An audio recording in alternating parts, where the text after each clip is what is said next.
Hi, I'm RJ Baxter with Fairway Independent Mortgage with your tip of the week. Happy New Year to you all. I hope you guys are doing great and looking forward to an awesome 2022. Today I wanted to talk about something that's on a lot of your minds right now, and that is, do I buy a house now or do I wait? Are we going to have a housing crash? Is housing going to keep going up? Is it going to go up and then crash?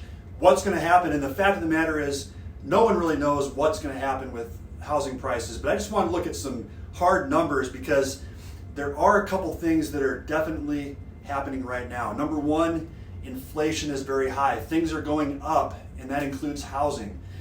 Also, rents are going up. I saw a statistic recently that nationwide rents on average going up 11%, or went up 11% over the last year. So if you're a renter, you're either feeling this or you're going to feel it as soon as your lease renews, that your landlord is likely to raise your rent significantly. That's something to keep in mind.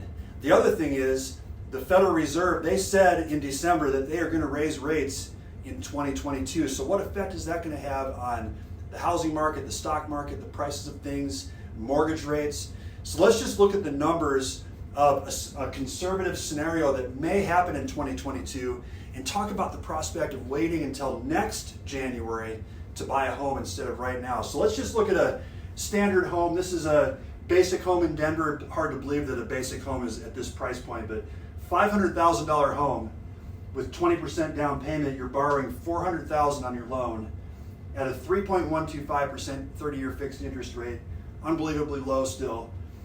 That's $1,713 per month. Now that's just the principal and interest payments. You would add to that the property taxes and the homeowner's insurance. So that would be property specific as to what your total payment is.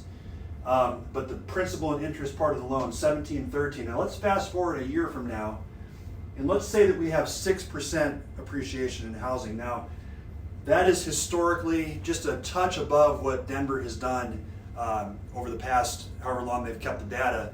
I've seen that the average in Denver over the course of history is somewhere in the mid 5% range. So this is not inconceivable, especially given the fact that there's still so much less housing than there is demand. So we have to get a lot more housing in order just for that to equalize. So this is one reason why I think 6% appreciation is likely conservative. We could see a lot higher than that, but let's just say 6% appreciation.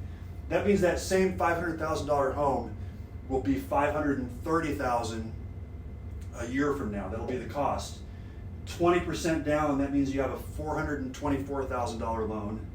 And let's say rates go up to 3.5%. Now I think it's very conceivable rates could go a lot higher than that. And by a lot, I mean, I don't know, 4%, 4.5%, who knows what. But with inflation historically drives rates up. So let's just say it's 3.5% conservatively.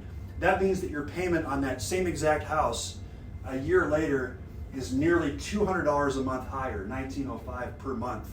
So the point of looking at this is that by buying a house now, you're locking in this fixed payment for the life of that loan, for the life of that, how long you own the house.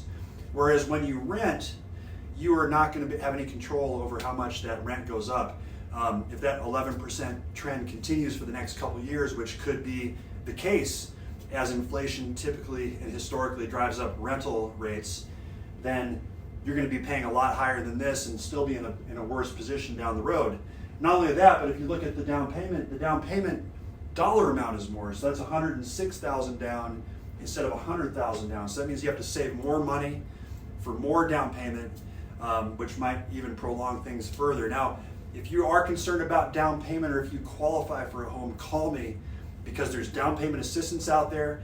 There are lots of creative ways to help you get into a home. It doesn't have to be as expensive as you think, and you can become a homeowner. It's possible despite the home prices, and then you're going to be locking in that payment and not be at the mercy of your landlord anymore. So call me.